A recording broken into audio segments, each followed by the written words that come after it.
Daf Nun Aleph Amud Aleph, the Mishnah at the top. If a person did not do the hatmana before Shabbos, it is also to do the hatmana after Shabbos has come in. One cannot do hatmana on Shabbos, even if it's a davar which is not Ma'asev Hevel. As we learned, the reason is that because if a person would do hatmana on Shabbos, sometimes he'll see the tafshil is cooled down, and before he does the hatmana, he'll come to heat it up. If he sees that the tafshil is already cool, he'll come to heat it up prior to insulating it. So therefore, we only allow hatmana if the hatmana has begun prior to Shabbos. If the hatmana has begun, if you did the hatmana before Shabbos, then he's insulating the pot that is already hot, and if it needs to be heated up, he'll do that before Shabbos, before he does the hatmana. But if he only does the hatmana on Shabbos, we are afraid that he will heat up the pot before doing the hatmana, and he'll come to heat up the pot on Shabbos. If he did the hatmana before Shabbos, and it became uncovered, he can put it back. Now, the way Taisus learns it is, if you did the hatmana before Shabbos, if it became uncovered inadvertently, even before Shabbos, then he can put back the hatmana even on Shabbos. And even if he did the hatmana before Shabbos and it was covered on the onset of Shabbos, he can even take it off intentionally and put it back on. But the chiddush over here is that even if it was uncovered prior to Shabbos, so long as it was uncovered inadvertently, it's nisgala, he didn't do it intentionally, then it's mutter and he can put it back even on Shabbos. But if he intentionally removed the hatmana prior to Shabbos, even if it was with an intent to put it back on Shabbos, he cannot put it back on Shabbos. Other Rishonim learned that no, the hatmana has to be there on the onset of Shabbos. And even if it fell off inadvertently, he cannot put it back on Shabbos.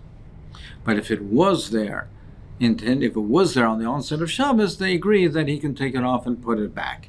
But Kisov in his Gala is teaching you that if it became uncovered on Shabbos, then he can put it back. But if it became uncovered prior to Shabbos, even inadvertently, you cannot put it back on Shabbos. A person can fill up a container of cold water, put it under a pillow or a quilt. He can put it under there. The way Rashi learns it, it's cold water, and the intent is to preserve the cold, is to protect it from the sun, to keep it cold. That is mutter to. Other Rishonim learn, no, the intent is to remove some of the chill of the water, to warm it. But nevertheless, it's mutter because that's not real hatmana. This hatmana is only to remove some of the chill of the water. That's not really called hatmana. It's not really defined as hatmana, and it's mutter even on Shabbos. See the Gemara, mutter lahazman. It's says it's mutter to insulate something cold. Amar Rav Yosef, my kamashal, what's the chiddush? Tanina mamala adam es kitain v'noisen tachzakar oy tachzakas. Says it says a beferish in the Mishnah that you can put it under a pillow, the cold water. Amalei Abaya Tuva Kamashal, it's a big chiddush. Dimi masni sin, if it would only be from the Mishnah, Havamina Hamil Davar Shein Darka Lahatman. I would have thought that it's only something which is not the derech to be matman. It's not the derech to be matman cold water, even if the intent is to keep it warm, to make it warm. But to put cold water, a container, a flask of cold water under a pillow, that's not going to affect it that very much. So that's not derech lahatmin.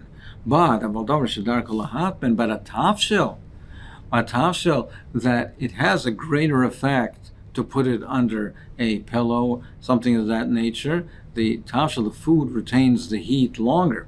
So even with a more minimal hatmana, it does have a greater effect. I would have thought this is a dover that's darakai lahatmin. I would have thought it's also kamash malon. He's telling you even by a tafshil, which is tzainain, that it is what's cold, that is mutter. Amar Rav Huna, Amar Rebbe, also lahatman esat tzayin. He says it's also to be matman at tzayin. In fact, the Marva Tanya Rebbe hitter lahatman esat tzayin. I will learn in the Brisa that he said it's mutter to be matman tzayin. From the Gemara like Kash. This is before he heard from Rav Shmuel bar Rav Yosi that then he said it was awesome. But that he said it's mutter after he heard the psak of Rav Shmuel bar Rav Yosi, who said it in the name of his father. Like we find, Rabbi initially said it is also to insulate the tzayin. Rabbi Shmuel Rav Yosi, he said, Abba hitir lahatmin esat tzayin. And he said his father Rav Yosi said it's mutter to be matmin the tzayin. Omar kvar hayra zakin. He said kvar hayra zakin. The zakin Rabbi Yosi paskent, and therefore I retract my position as mutter. Omar papa boyre kam mechamzeh. Look at the great covet that these gedolim gave to each other. Shil Rabbi Yosi kaim, when Rabbi Yosi was alive, he was subordinate, he was kaifef himself, he was machni himself to Rabbi, and he sat subservient to Rabbi. He took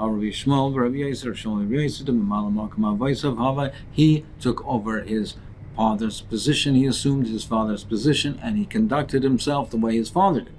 And Rabbi Shmuel Rav Yosi was kafel fnei Rabbi. Therefore, that shows us that his father also was kafel in front of Rabbi for Rabbi.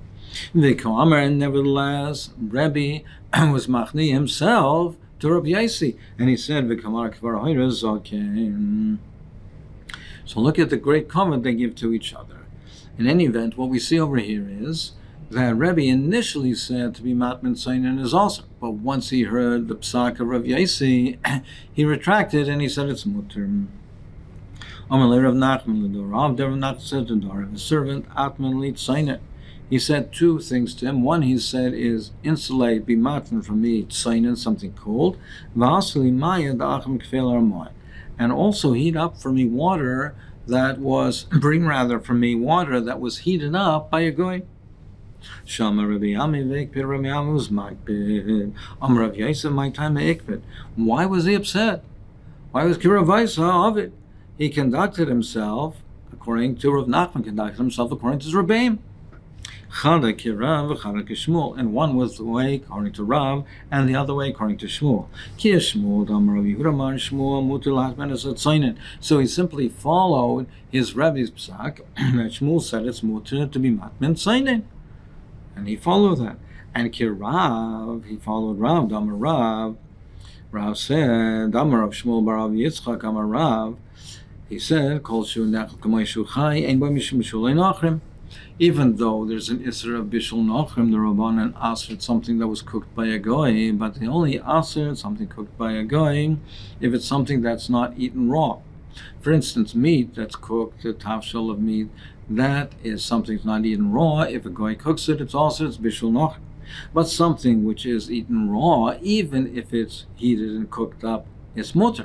So water, you drink water without being heated. So why is there an isser over here? There should be no isser of bishul akam for the goy to boil up the water, to heat up the water.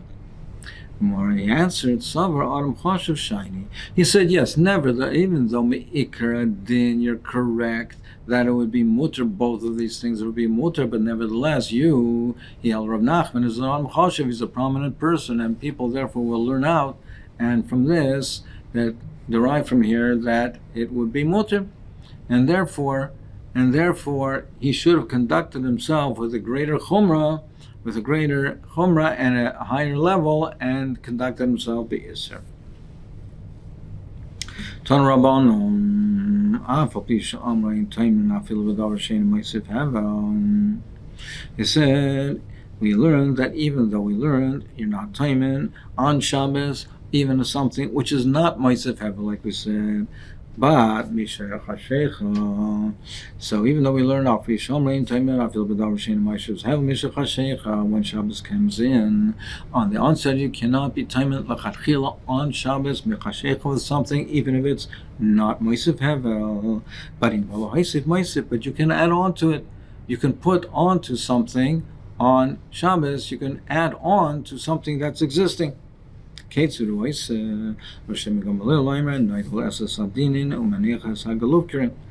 says what you could take off the sheets and replace it.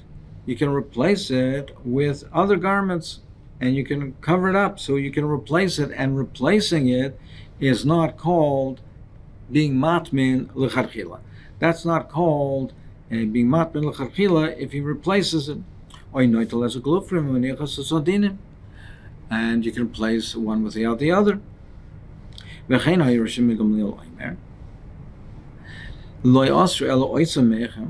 another halacha. They only answered it if it's in the original pot. But if he replaced it, if he turned it over into, he poured it into another pot, or if he poured it into another urn, over there he can even do atmana to begin with. Why? Because hashda kura kameker, by pouring it from one pot or from one urn to another one, the contents will become cooled down. So by pouring it from one to the other, that's cooling down the contents. If he's cooling it down, we're not going to be chayshesh that he's going to now heat up the pot. The reason why you can't do hatmana, the reason on Shabbos is we're afraid that he'll heat up the pot before he insulates it. He'll see that the pot is cold, he'll heat it up before insulating. Well, here, if he's pouring it from one pot to another pot, he's cooling it down. He's actively cooling it down. Here, we're not going to be chayshish that he's going to heat it up. So he said these two halachas. He said that it is mutter to replace the insulation, it's mutter to add to it and replace it. And if he is pinei or pina mutter, hashda kurika maker la, is he going to heat it up after he cooled it down? So therefore, he said these two halachas. And Tosfos says that he's not geiris by the first, by Rav Shimon Gamliel, Ketzid hu oiseh. Tanakama says, so he's not geiris Tosfos Ketzid hu oiseh, because Tosfos is learning that they're two independent halachas, that Rosh Hashanah was arguing at the Tanakama. Because the Tanakama, he holds, is only allows you to add on. Adding on, he says, since you have the original hatmana, the original insulation there, the Tanakama says that you can add on to it. That's not called being matmin to begin with. Rav Shimon Gamliel is saying a bigger chiddush. He's saying you can even take out the old, put on the new, and now even though the insulation you're putting now is completely new, it's still not called being matmin to begin with on Shabbos, because you had insulation there from beforehand. So he's saying even a bigger chiddush. So quite the way Tosfos is learning it, and he's not good as Ketzad, is that there's a machlokes. The Tanakama says you can add on. Shimon Gamliel says you can even replace. Other Rishonim say no, he is being masber. It's not a machlokes, it's being masber the Tanakama. So in any event, we have these two halachas that you can add on to the insulation or even replace the insulation on Shabbos, and also that even though being matmin on Shabbos to begin with is also, but if he emptied the contents from one vessel to another vessel, then you can be matmin because he is now cooling it down. Is he going to? He's not going to heat it up. Now we're not concerned that he'll heat it up on Shabbos. If he did the hatmon, he covered the pot with something which is not muksa, and he covered the top of it, and he covered the sides of it. He surrounded it also with davar, something which is not muksa on Shabbos, or or if he insulated it with something which is muksa. So he surrounded it, put on around the sides of something which is muksa, but the kisa b'davar hanitl b'Shabbos, but the top of it is something which is not muksa, reizen noitel machzer, so he can take the pot and he can now put it back. Because either it's covered with something which is not muksa, or at least if the top is something which is not muksa, you can remove it and pick up the pot and put it back. But but if he completely surrounded it and covered it with something which is muksa, or if he did hatmana with something which is not muksa, But v'kisa b'davar she'ena nitl b'Shabbos, even if the surrounding, he considered the surrounding area of the pot where something was not muksa, but the top is muksa. If part of the lid of the pot, part of it is uncovered, then noitel maser, then he can pick it up. If part of the pot is uncovered, then he can pick it up and put it down. But if it's not, and the whole top of it is covered with something which is muksa, then im lav ain't a noitel maser. But if not, he cannot be noitel maser because it's a davar muksa, and he cannot then remove it and take it because it's covered with a davar muksa. If some of it is uncovered, then he can pick up the pot. But otherwise, there's nothing to hold it on with. It's covered with a davar that's muksa. Now, the question is that why can he not tilt it over? Rashi addresses the question is why that can he not tilt it over, just like we learned by if there's a stone on a chavis, it's matal tzida, you can tilt it over, you can tilt it and then remove the stone. So Rashi answers, that's over there, that's in a case where the stone was left there inadvertently.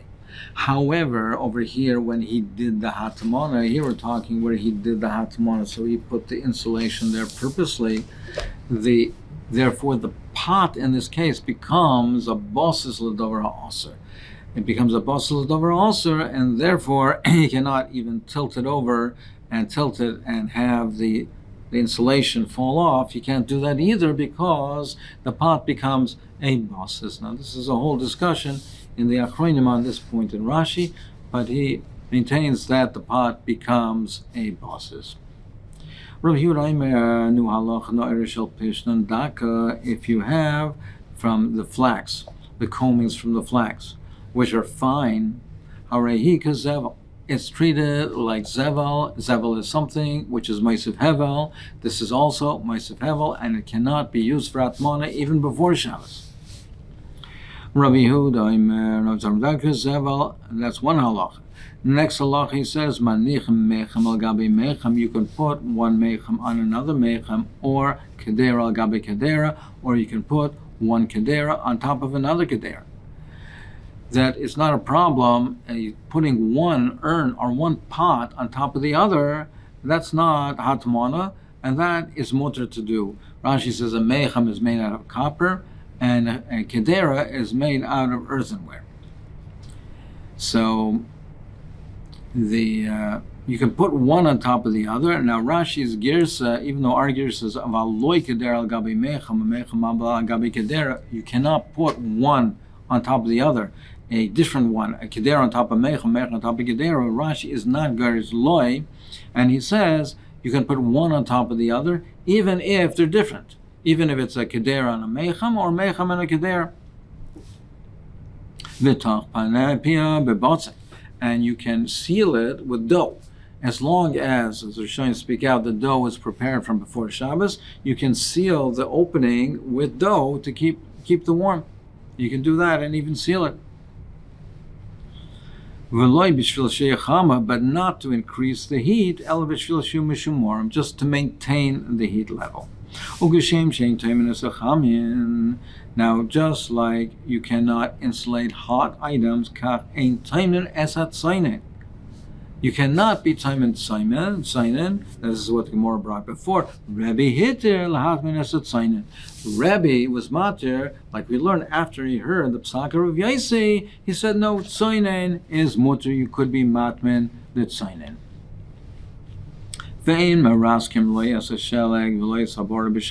You cannot chop up snow or ice in Shabbos. You cannot chop it up so that the water flows on it. That you cannot do. It's also to do that, to have the water flow on it.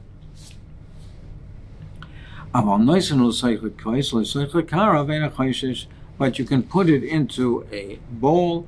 You can put it into a cup or into a bowl, even though it's melting, and you're putting it into a cup, wine, Rashi says, for instance, and it's the summertime, and you're cooling off the wine.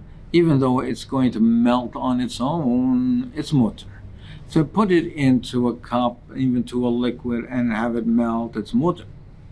But to chop it up, to be moiled, to create the liquid on it, to chop it up and have the liquid created through your action, that is asur. Hadalach b'met time, then hadalach b'met time, hadalach b'met time, and b'met behema yaitze. The next parak will deal with how your animal what it can go out with on Shabbos, what type of coverings or what type of protective gear it can have, and we say that it's not considered carrying, where it would be mutter on Shabbos.